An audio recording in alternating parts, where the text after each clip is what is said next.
Pardon me, gentlemen. I just see that we're approaching call start time. I currently have 60 callers in the conference, and it looks like we still have about 20 going through our automated service. Do you typically start on time, or do you usually delay a few moments? I'd like to give everybody a little extra time. So if we just want to tell everybody, we're going to wait maybe 2 more minutes to allow everybody to get through. Absolutely. Okay, thank you. I'll just step away and do that, and I'll let you know when I return. Thank you.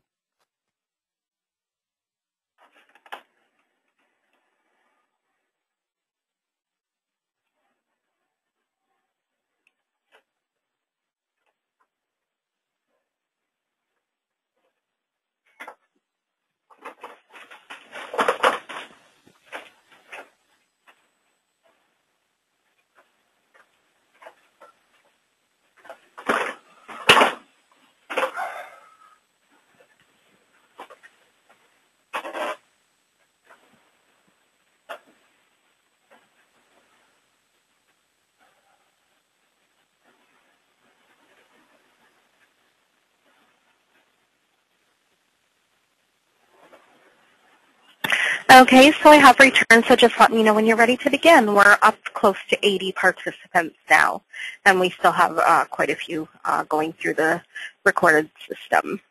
Okay. Oh, Dennis? Are you there? Oh, yeah, I hear you. I was going to let you know is I do have some updates on the number of record highs for June, too, if you need them. I grabbed a graphic Doug sent me and plopped it in and threw a few more of things I ran across. Oh, okay. I mean, if you want to include that, that's fine. It's I didn't get down too much into the details of how many highs, but there were obviously plenty. Yeah. Well, I think we ran up to around over 1,500 ultimately. 1,500 record highs. Wow. Yeah, tied or broken. Of course, that's all very preliminary. So I do for Central Region now. I haven't including Utah and Ohio because we have a few sites. So if we took them out, it'd be a little bit less, but maybe 160 less or something like that. But for all time, we had over 100 actually all-time record set. Wow. Wow. So yeah, it's quite a. Okay, I got 2 after. We still have people cruising in, or we about ready? We're up to 100 participants. We still have a few going through the system, but they're not. Essentially, they're placed right in the call, so they're not going to miss anything. Okay. And would you like a debrief after, so to be pulled back into sub-conference at all today, or? Sure, just for a few moments. That'd be great. Okay, wonderful. So are we ready to begin, or? Yes, let's go ahead and start. Okay, great. So you'll briefly hear music while I transfer you. I will begin the introduction, turn the call over to Mr. Toddy. Please keep in mind that during the transfer and introduction, your lines are open. Please hold while I transfer. Thank you.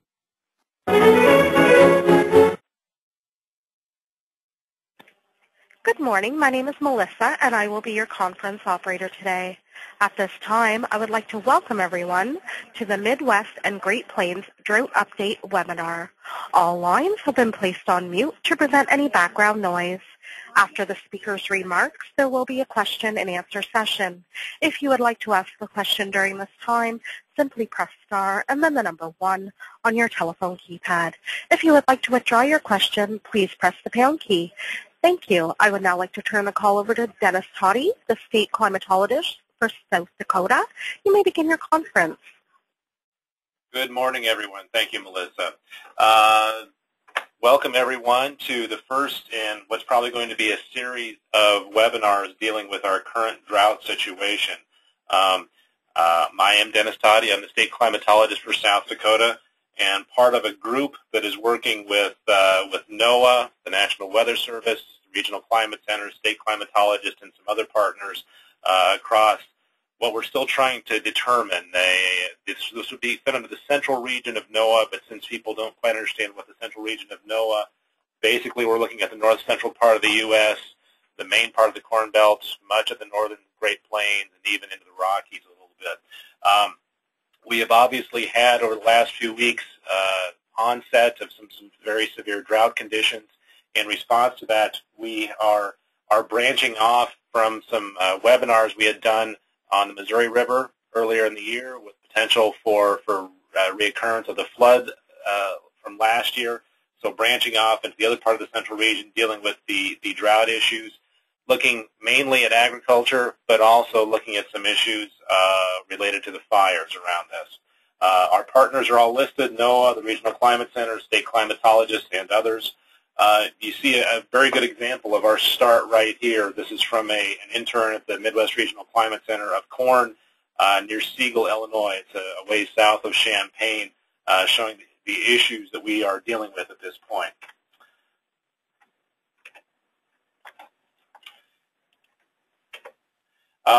Excuse me. Just some general information. This, again, is a collaboration of a number of different entities, federal, state, and regional partners.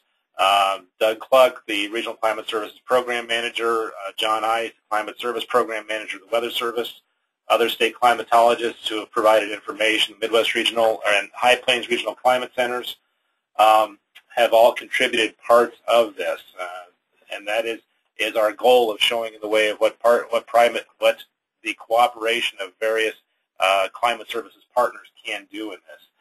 As I mentioned, this will be the first in the series. We have set up the second one to be July 19th, which is a Thursday at 1 p.m. Central Daylight Time. This one will actually be hosted by the National Drought Mitigation Center. The actual presenter is not determined yet, but it will come from the National Drought Mitigation Center, talking about some of the drought issues related there. We will determine that by that time. This webinar will be recorded for those who want to go back and listen again, or were not able to attend.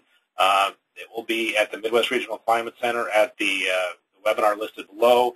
It will also end up being housed at the High Plains Regional Climate Center. The structure for this, there will be time for questions and answers at the end, so we'll have some operator assistance at that point for the question and answer session. We also will accept feedback. We don't have a formal feedback process right now, but we'll give you some contact information for people to contact and let us know about these, let us know more about this. Again, we've done some of these on the Missouri River, but we're transitioning, and we want to know what people want to know out of this and if we're addressing that issue for you. Kind of the agenda we're going to run through, look at some current conditions or historical context, why we've gotten where we are, what some of the current impacts are, looking at what predictions we can see going forward, and then we'll take questions and comments at the end. The picture you see here is another one of our examples of what's going on. This is from Susan Sanders, National Weather Service in Rapid City. Yes, there is a grassland there. That is in Fall River County, as far as southwestern South Dakota, an area that has had fires also pop up within the last few days. Okay. Looking at some of the key points, what we're going to look at here. Current conditions, obviously very dry, generally all across the region we're dealing with here, the Corn Belt, over the Plains, into the Rockies, except for some areas, the northern areas of Minnesota and Wisconsin, which have had received fairly heavy rainfalls in the last couple of weeks. Related to this, and also an added feature to the drought we're dealing with, warmer than average surface temperatures since spring, even back to the winter, which have all had an impact. We're going to talk a little bit more about those as we go along. The warmth and related to lower dew points and wind conditions have increased plant water use, evapotranspiration, and that is added to our soil moisture issues. We'll talk about that more as we're going along. And fires obviously have captured much of the national attention. President Obama going to visit in Colorado with the very serious issues they have there, but it's not only Colorado. Wyoming, South Dakota, and Montana all have ongoing fires right now, some fairly large and uncontained at this point. Looking ahead, this week particularly, as we're looking ahead, the warmth is going to continue. The heat advisories all across the Midwest. The warmth is likely going to continue through the summer. We'll talk about that some more in the outlooks. Precipitation-wise, always a little bit harder to deal with. It's possible to see some improvement in some spots, especially further north and in the far southern U.S. Across the main part of the Corn Belt, we're not seeing any indications yet of major changes. Currently, for those who track this, we are in ENSO neutral conditions. Return to El Nino is possible in the fall, but probably won't be enough to change the major pattern we have going on right now. Okay, stepping back a little bit to figure out where we are and how we've gotten into the situation we are. We have to go back to last fall. What we have is a plot from the Midwest Regional Climate Center. On the left, showing total precipitation from October 1st till yesterday, and then on the right, percent of average or percent of mean precipitation over that time period. And to point out here, the lighter greens are less than 100% or less than average. The yellows are 50 to 75%. So if we look at the whole time starting from last fall, we have some drier than average conditions over most of the region, quite dry as we get out in the Rockies. That helped to set the stage for where we are at this point, is some very dry conditions starting us off in the fall was our first issue going along. Note that also fall is soil moisture recharge time, so over much of the agricultural area, our recharge was pretty small going into the spring or going into the winter. Okay, our next slide, I guess we also want to mention we don't have any slides about the winter. The anomalous conditions we had during the winter, we had very warm conditions over the whole region, not a lot of snowpack in the plains or up in the mountains, and that has led to the fire issues that we're seeing in the Colorado area. Skipping ahead to spring now, we talked about winter and I guess also part of the winter issue. Some of that dry conditions over the winter we think may have led to some drying of surface soils. We don't have specific data behind that, but it seems to make sense that it would go along with it. Getting to where we were in the spring. On the left-hand side, temperature rankings for March through May during that very warm period, especially we had in March ranking. These are climate divisions, and you can see over most of the central U.S., either much above normal or record warmest March through May period on about 115, 120 years of record we have behind this. So very, very warm conditions going on. And then the March through May period for precipitation on the lower right-hand side, you can see a very different picture depending on where you look across the region. Those northern areas that have been wet recently were wet early on. Those areas are not in as bad a drought condition as some of the other areas. But you look over in the Illinois, Indiana, down in the Missouri, Kentucky areas, those run the much below normal to record driest. One location in northern Indiana, one division, northern Indiana, helped to preset where we were going looking ahead. Also, if you look out in Wyoming, Colorado, western Nebraska, record driest spring or much below normal in the way of spring precipitation. So that helped to set what's going on right now. Also, getting back to the warm conditions we saw, that helped to set some of the other issues we've seen so far this year, the earlier dormancy break and then the near average last freeze across parts of Wisconsin and much of Michigan caused some damage. Also, another publication this group is in final review of is talking about some of the impacts that came with that spring issue. Moving ahead to the most recent 90 days for precipitation, again, looking at late spring into summer, what's happening in the way of precip, you can again see that northern area was the wettest, but across much of the Corn Belt, out into Colorado, Wyoming, percent of average precipitation, much of the area was 50 to 75% of average, or large chunks of the eastern Corn Belt or Wyoming were below half of average precipitation over the last 90 days.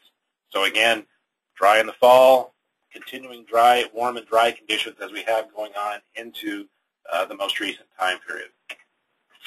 As we get to the most recent 30 days, looking at precipitation conditions now, accumulated precipitation on the left and then percent of average on the right, you can see that the area of percent of average has increased in size, so that a large part of the north central part of the U.S. is below average.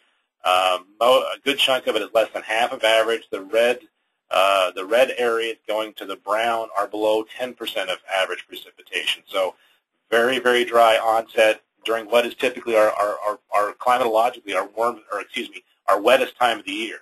So conditions setting up for what we call oftentimes a flash drought, with onset of very bad drought conditions happening very quickly.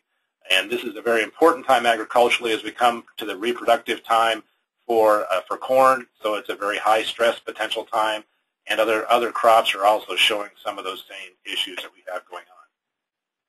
Last 30 days in the way of temperature departure, this has been what we've talked about, the very warm conditions, much warmer than average conditions, more focused on the plains at this time, not so much, in the plains where we've been 6 to 9 degrees above average across the plain states, less above average in the eastern part of the Corn Belt, but that is still running much warmer than average over the last 30 days.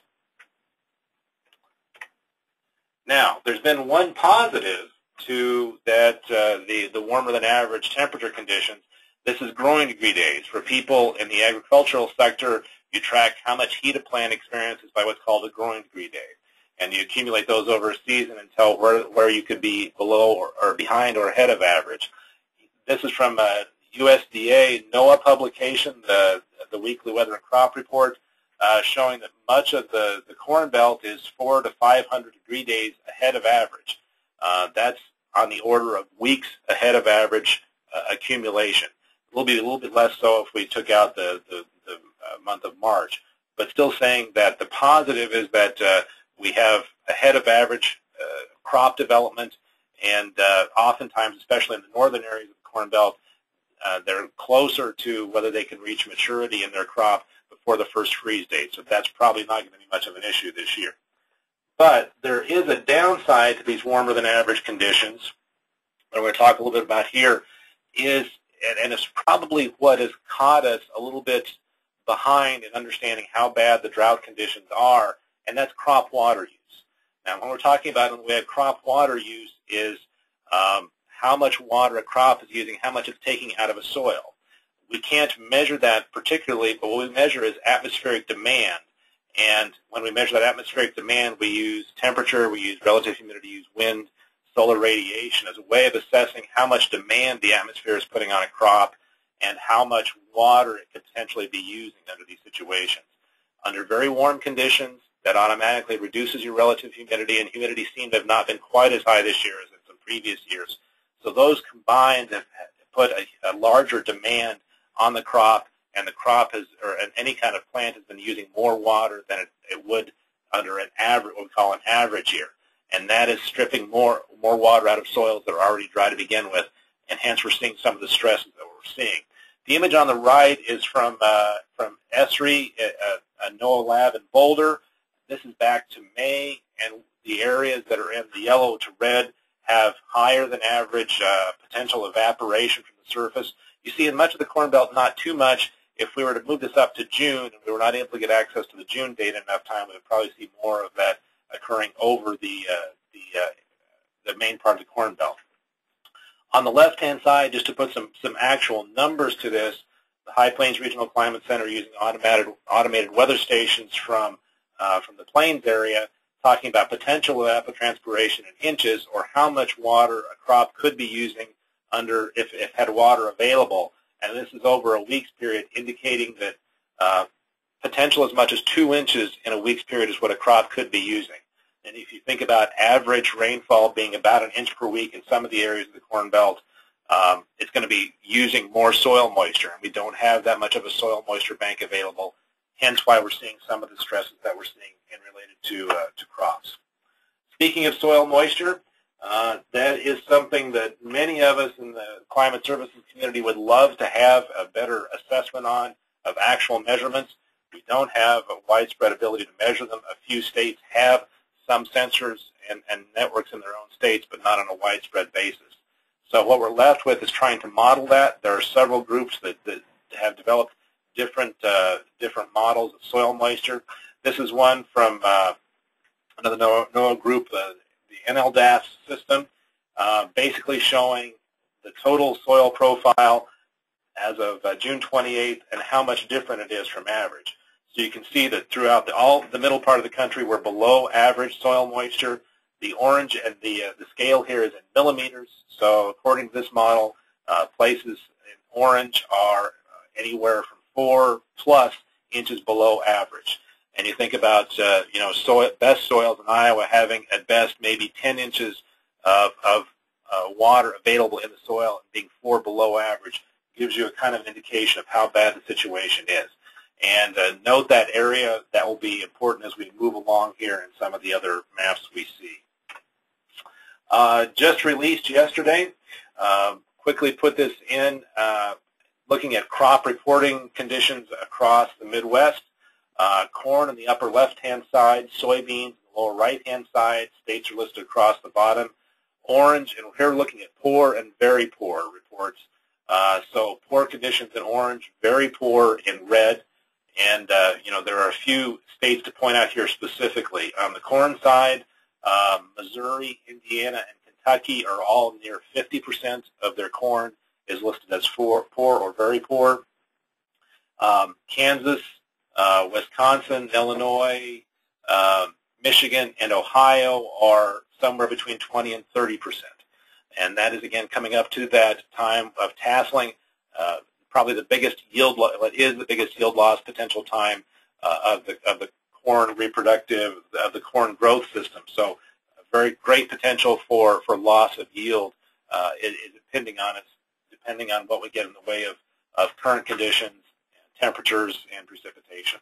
Lower right-hand side, soybean conditions. You see the same states are very much in the same situation. Soybeans still have some time to recover. They don't use most of their critical period is more in the time in August. So if we could get some kind of a pattern shift, we have a better chance to get some recovery in soybeans by the time we get to August. On the low end of the scale, of all these are the Dakotas, Minnesota, and even parts of Iowa, which have not been stressed quite as much, but we are drying out in these areas also. Okay, putting this all together, U.S. Drought Monitor map. Current conditions as of last Thursday with drought status.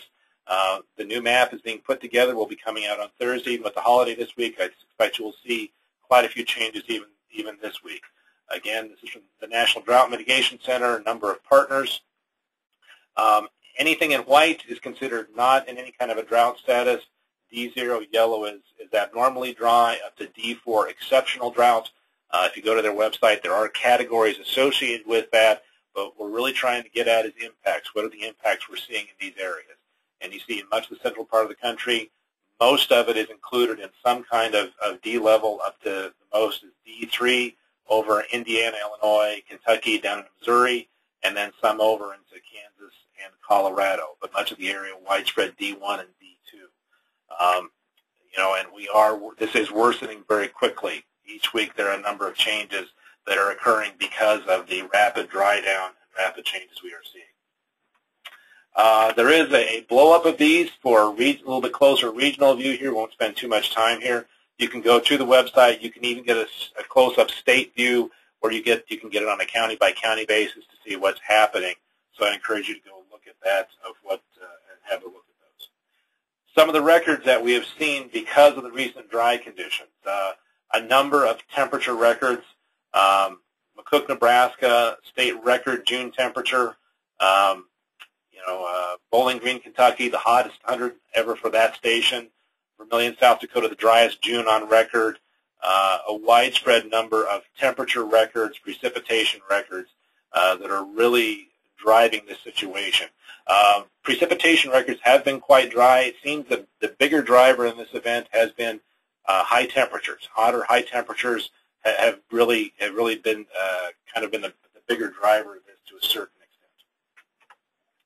extent. Here's a slide from NOAA, National Weather Service Central Region, on number of records for different states, broken or tied for the month of June, state by state accounting down there at the bottom. You can see our main culprits there, Colorado being a big one, Kansas, Nebraska, and then other ones, North Dakota on the low end of the scale. Other impacts that we are seeing, and these are just a few grabbed from the Drought Monitor and other reports from state climatologists. Reduced hay amounts. That picture is from Missouri. Looks like a wheat field. That is a hay field. No green in that hay field, and those bales reported coming into 2/3 to 3/4 of what they were last year.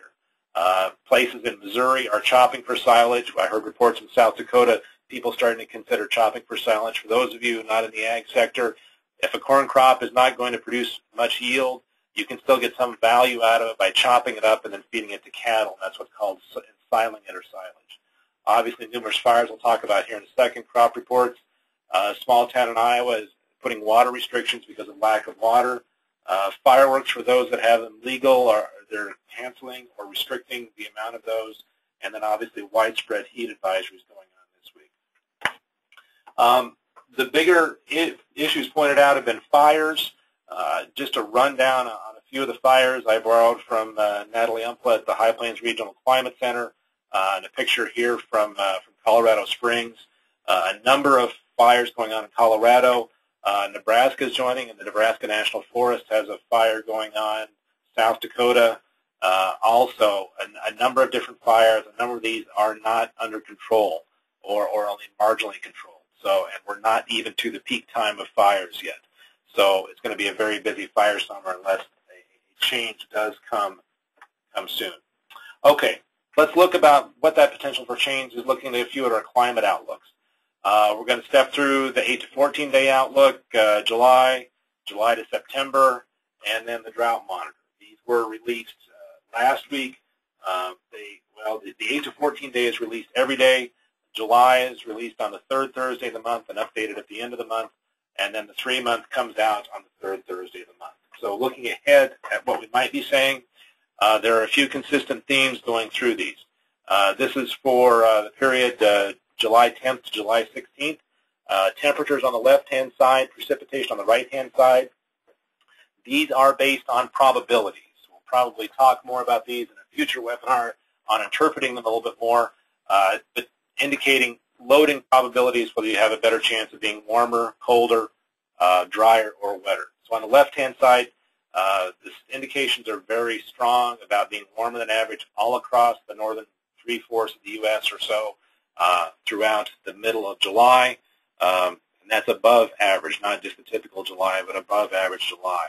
On the right-hand side, you can see much of the eastern part of the Corn Belt and the Great Lakes in the brown area has below average chances for precipitation, so better chances of being drier. See, fortunately out further west, you have near normal chances, so maybe we have some chances for recovery and helping on some of the fire issues there. For the month of July as a whole, looking ahead, again, temperature on the left-hand side, precipitation on the right-hand side. Given if we're going to be above average throughout the good part of July, through the first part of July, it's likely the month of July as a whole would be warmer overall. We have a tendency to persist in the middle part of the summer, so that's likely to stay with us. Very high likelihood of warmer than average for the month of July. On the right-hand side, you see the area of decreased precipitation. The area of drier than average is decreased in size, mainly focused on, say, Indiana over to Kansas, Nebraska. Still, that is a fairly significant point to note, that indicating below average chances for precip. Doesn't mean it can't rain. It's just a better chance that we have lower than average precipitation. And you see a green area reaching the Colorado and the southern Wyoming. We do have some indications of an early onset of the southwest monsoon. The southwest monsoon is bringing some moisture from the Pacific, brings some chances for increased precipitation as we head into the latter part of summer. That could reach as much as the western Dakotas, which would be also an advantage to them and help them out. We'll have to keep track on that. The 3-month temperature and precipitation probabilities for July, August, September. Again, the consistent message seems to be throughout this whole thing is likely warmer than average temperatures. One, because we've got a ridge of high pressure parked over a good part of the middle part of the country.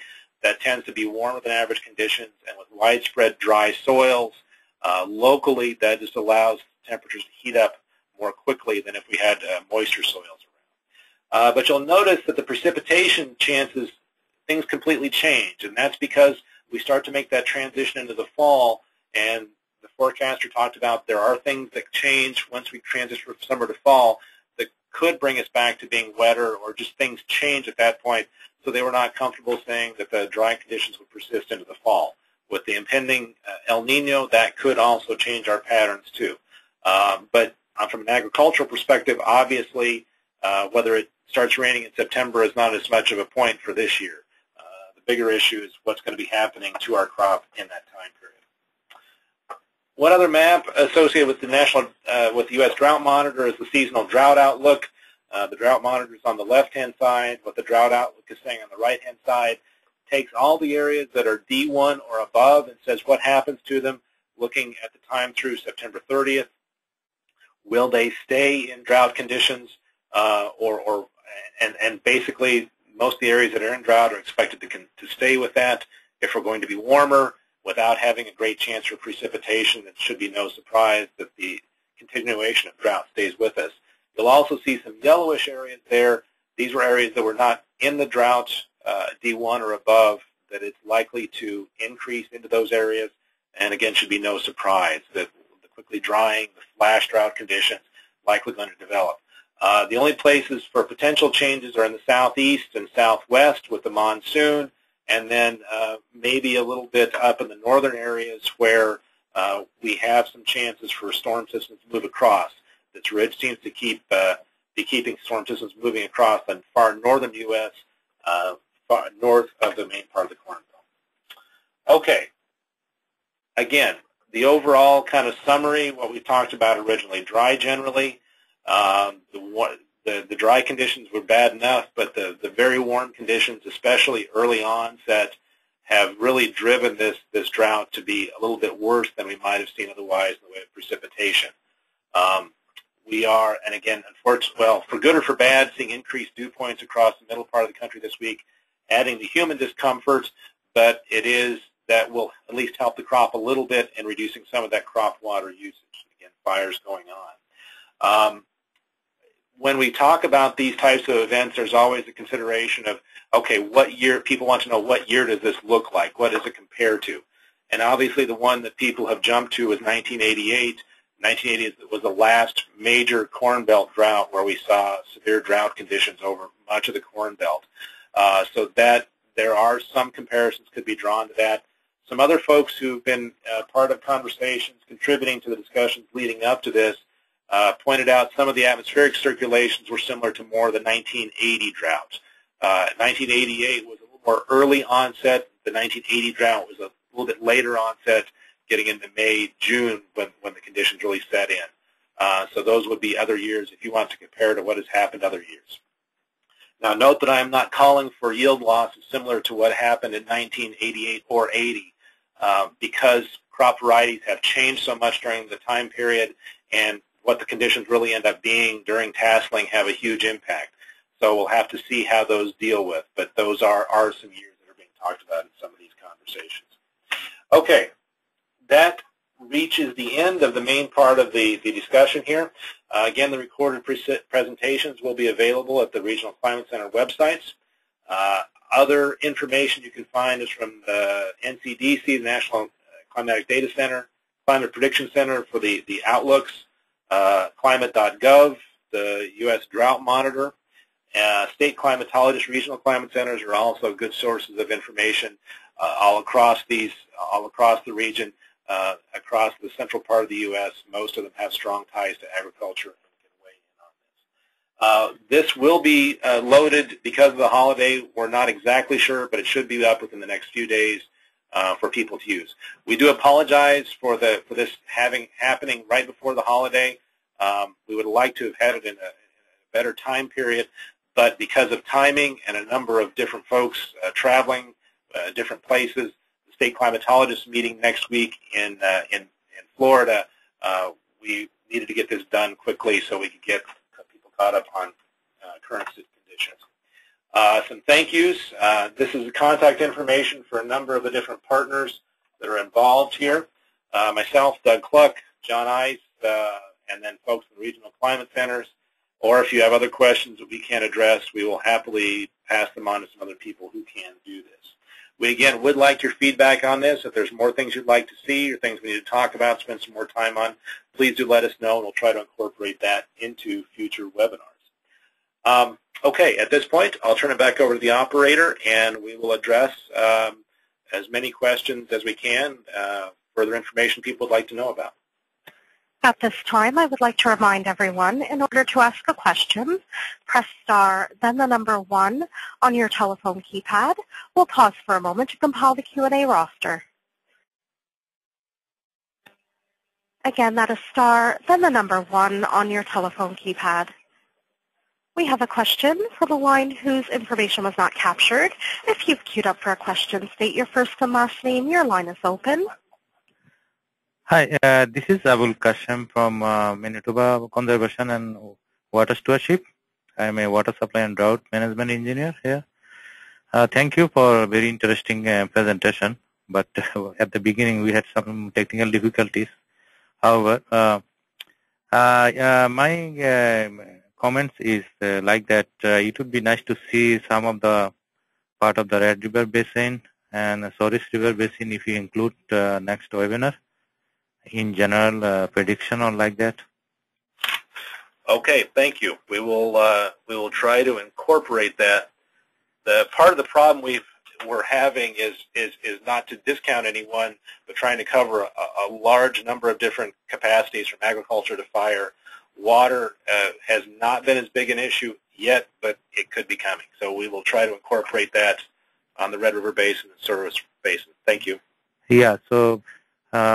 Also, we are doing our own analysis. What I see this northwest of North Dakota and southwest part of Minnesota is drying. We are experiencing also the same thing in southwest corner of the Manitoba is also dry. So it would be nice to have this kind of information. Okay. Thank you very much. Okay. Thank you. Again, that is star, then the number 1 on your telephone keypad. Your next question comes from the line of Charity Hunter. Your line is now open. Charity Hunter, your line is now open.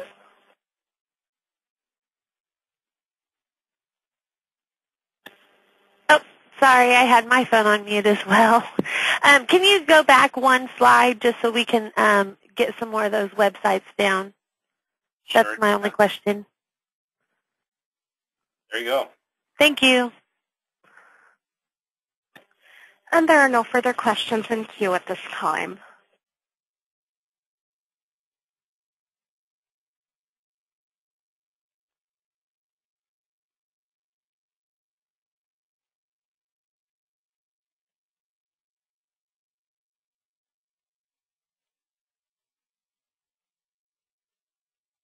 That was the comment also about water is that from reports we've heard so far, water has not been too large an issue following on the recent overall wetter period. But if we continue with this pattern, it is potentially a problem that it could lead to some sort of water issues going on. I know that also in Nebraska there was concern along the Platte River because inflows on the Platte River because of the dry spring and lack of winter snowfall in the mountains was going to be one of the record or near record low flows onto the Platte River. So it'll be interesting to see how water is able to be maintained in Nebraska for irrigation. We do have a question in queue from Jim Angel. Your line is now open. Yeah, thanks. Hi, Dennis. Hey, Jim. The other thing I've noticed here in Illinois is that we're starting to hear from farmers throwing in the towel and getting ready to collect on insurance. So they've got crop insurance to guard against this kind of situation. And so we're starting to hear from those, adjusters starting to go out in the fields and checking things out. And we even had some reports of farmers, just going out there, not even bothering trying to salvage the crop for silage, but just mowing it down and getting ready for next year. Well, agreed. We've had this discussion in South Dakota before that if you have cattle or you have someone near you who has cattle, it would make sense to do for silage. But if you don't have cattle, which a lot of people don't, and there's nothing else you can do with it, yeah, that may be just it. You chop it and you leave the cover on and go about your business. That's right. And you bring up an interesting point, Jim. I'm not sure who all is on this, but that is I don't know what the percentage is in Illinois, but at least in South Dakota, about 90% of farmers, or close to 90% of farmers, carry crop insurance. I would assume other states are probably somewhere in that same vicinity, so that there is some backstop so that they don't lose a ton of money on this. I guess how many? Do you have any idea in Illinois? You know, I don't. I suspect it's a pretty high percentage as well.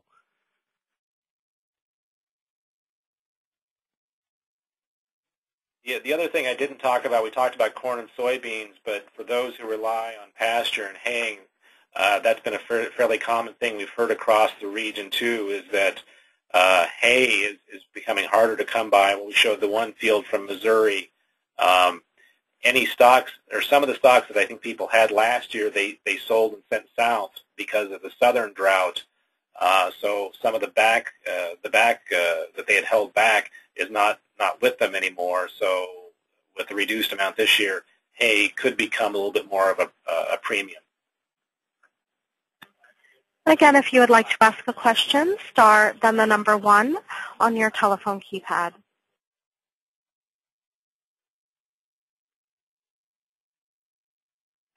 Your next question comes from the line of Jim Meyer. Your line is now open.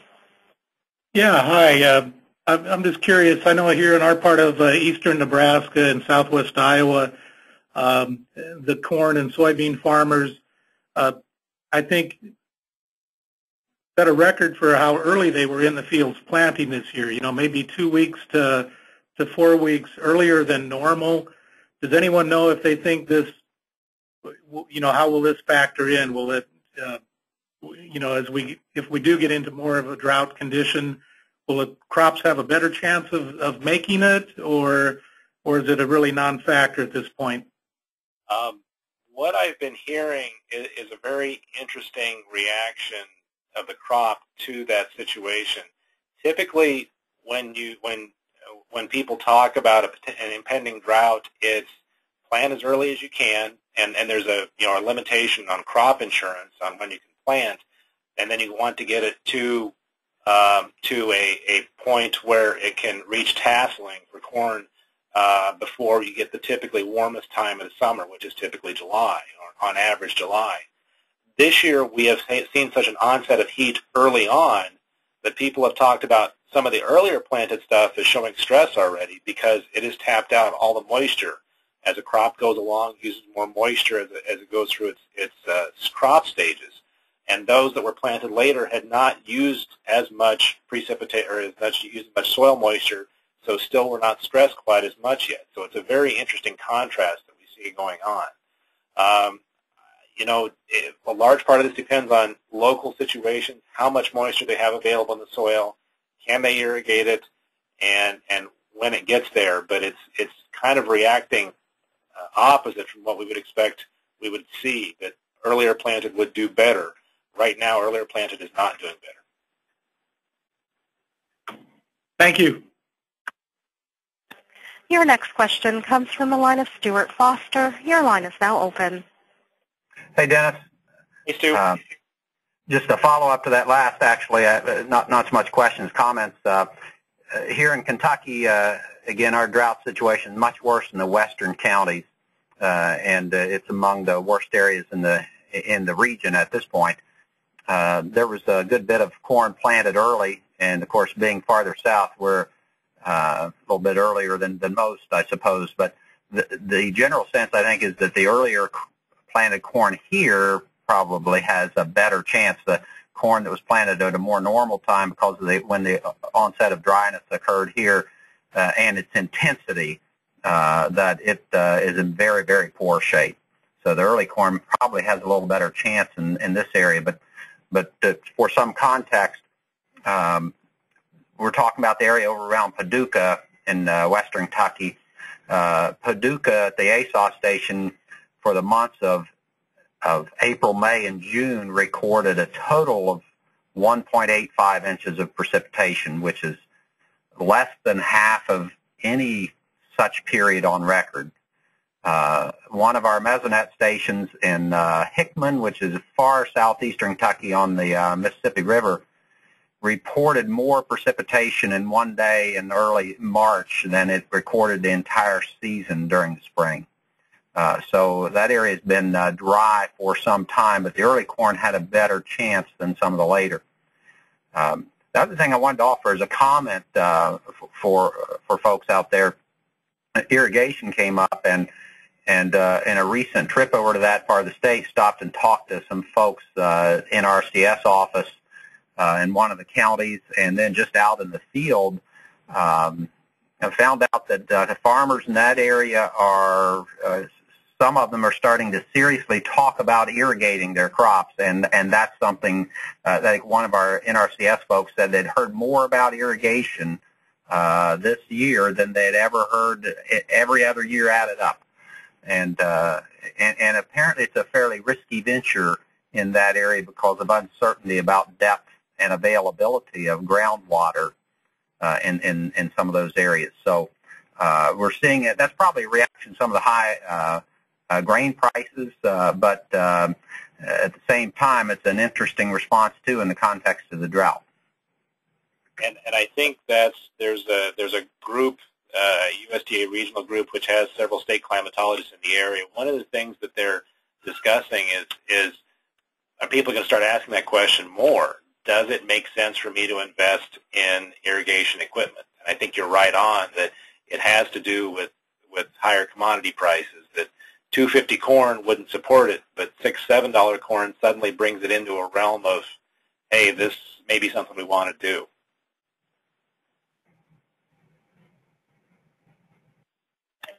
And there are no further questions in queue at this time.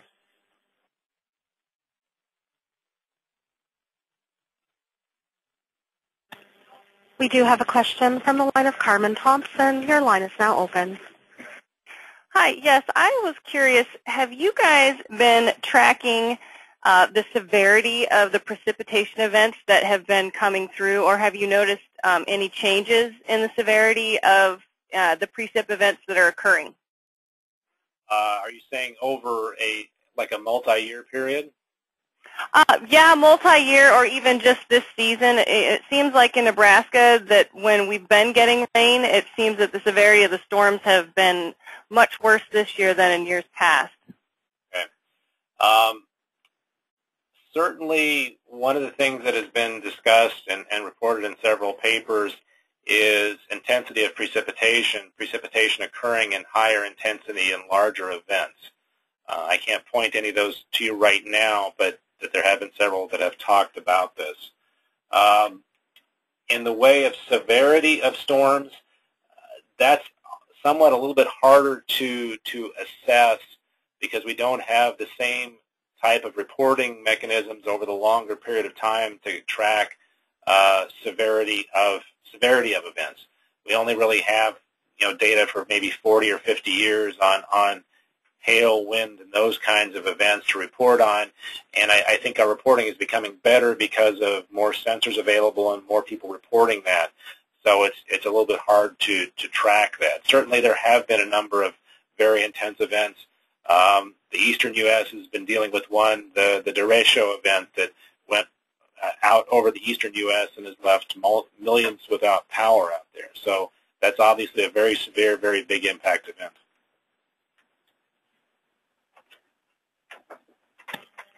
Again, if you'd like to ask a question, star, then the number 1 on your telephone keypad.